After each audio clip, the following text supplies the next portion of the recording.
আসসালামু আলাইকুম। সবাই কেমন আছেন? আশা করি সবাই ভালো আছেন। অনেকদিন পরে আসলাম। তো ছোটবেলা থেকেও একটা গেমের বিষয় শুনতাম, তো এটা গুজব নাকি সত্যি নিজেও জানতাম না। তো এখন পুরোপুরি বিষয়টা আমিও জানতে পারছি, আপনারা শুনেন আর ভিডিওটা এনজয় করেন। ব্লু হোয়েল গেমটিতে এমন কি ছিল যে যেই খেলতো সেই আত্মহত্যা করত? ব্লু হোয়েল গেম খেলে কি মানুষ আদৌ মৃত্যুবরণ করেছে? ব্লু হোয়েল গেমটি মানুষকে কিভাবে মৃত্যু পর্যন্ত নিয়ে যেত? ব্লু হোয়েল গেমটি কে বানিয়েছিল বা কেন বানিয়েছিল? তার সাথে কি কারো শত্রুতা ছিল? এখনো কি এই ব্লু হোয়েল গেমের অস্তিত্ব আছে? তো আজকের ভিডিওতে আপনাদের মাথায় ঘুরপাক খাওয়া এই সমস্ত প্রশ্নের উত্তর দিব। তো চলুন ভিডিওটি শুরু করা যাক। ব্লু হোয়েল সোশ্যাল মিডিয়া ভিত্তিক একটি ডিপ ওয়েব গেম ছিল। যেসব কম বয়সী ছেলে মেয়ে একাকিত্ব ভোগ করে তারাই সাধারণত এতে আসক্ত হয়ে পড়তেন। ব্লু হোয়েল গেমে ঢোকা যায় কিন্তু বের হওয়া যায় না। জানা যায় ব্লু হোয়েল গেমটি 50টি ধাপ রয়েছে। 50টি ধাপ 50 দিনে অতিক্রম করতে হয়। প্রথম দিকের ধাপগুলোতে সহজ কিছু থাকে। এর প্রতিটি ধাপ একাধিক কিউরেটর দ্বারা চালিত হয়। কিউরেটরদের নির্দেশ মতো গেমের এক একটি ধাপ অতিক্রম করতে হয়। গেমটির বিভিন্ন ধাপে ঝুঁকিপূর্ণ চ্যালেঞ্জ রয়েছে।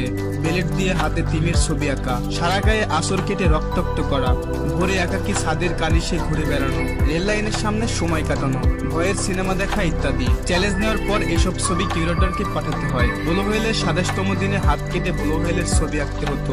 একবার এই গেম খেললে কিউরেটরের সব নির্দেশ মেনে চলতে হয়। গেমের নিয়ম অনুযায়ী সব ধাপ পার হওয়ার পর 50তম চ্যালেঞ্জ হলো আত্মহত্যা। এই চ্যালেঞ্জ নিলে গেমের সমাপ্তি। কিন্তু প্রশ্ন হলো কিভাবে একটি গেম খেললে মানুষের মৃত্যু হতে পারে? স্বাভাবিকভাবে ব্লু হোয়েলের অর্থ নীলতিমি। সাধারণত নীলতিমির মৃত্যুর আগে সাগরের তীরে উঠে আসে আত্মহত্যা করতে। আর এই গেম যারা খেলেন তারা মৃত্যু পাই ডাঙ্গায় উঠে আসেন নিজের জীবন শেষ করতে। মৃত্যুর বিষয়টি মাথায় রেখে গেমের নাম রাখা হয়েছে ব্লু হোয়েল বা নীলতিমি। এই ব্লু হোয়েল গেমটিতে ব্যবহার করা হয়েছে চমৎকার গ্রাফিক্স। ব্যাকগ্রাউন্ড মিউজিকে ব্যবহার করা হয়েছে ভীষণ করুণ ও আবেগী সুর। গেমের মিউজিক শুনলেই শরীরের রক্ত হিম হয়ে যাবে। ব্লু হোয়েল গেমটিতে 50টি লেভেল রয়েছে। গেমের ইনস্টলকারীদের বাধ্য করা হয় সবগুলো স্তর খেলার জন্য।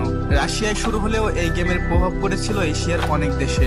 সাধারণভাবে গোপনে গ্রুপের মধ্যে অপারেট করা হয় এই গেম। এক্ষেত্রে ফেসবুক, হোয়াটসঅ্যাপের মতো জনপ্রিয় সোশ্যাল প্ল্যাটফর্মকে কাজে লাগাতো অ্যাডমিনরা। ফিলিপ নামে এক মনোবিজ্ঞান শিক্ষার্থী ব্লু হোয়েল গেমের অন্যতম অ্যাডমিন ছিল। সে ভিকন্ত নামে social media blue whale society game নামের একটি সোশ্যাল মিডিয়া গেমের পেজের অ্যাডমিন ছিল। এই গেমে প্রতিযোগীদের মোট 50টি আত্মনির্যাতনমূলক ট্যাক্স কমপ্লিট করতে হতো। ভয়ঙ্কর ছিল সেই সমস্ত ট্যাক্স। সেগুলোর মধ্যে কয়েকটি ছিল মোটামুটি নিরীহ, যেমন মাঝরাত্রে ঘুম থেকে উঠে ভূতের সিনেমা দেখা। কিন্তু গেমের লেভেল যত এগোতো তত কঠিন এবং ভয়ঙ্কর হতে থাকতো ট্যাক্সগুলি। একটি ট্যাক্সে প্রতিযোগীকে নিজের শরীরে 50টি ইঞ্জেকশন সুচ ফুটিয়ে সেই ছবি পোস্ট করতে হতো গেমিং পেজে। আর একবারে শেষে অর্থাৎ 50তম ট্যাক্সটিতে প্রতিযোগীকে নিজের প্রাণ হরণ করতে হতো। আসলে ফিলিপ কেন এমন গেম বানিয়েছিল? তো বাই বাই, টাটা, দেখা হবে পরবর্তী কোনো ভিডিওতে।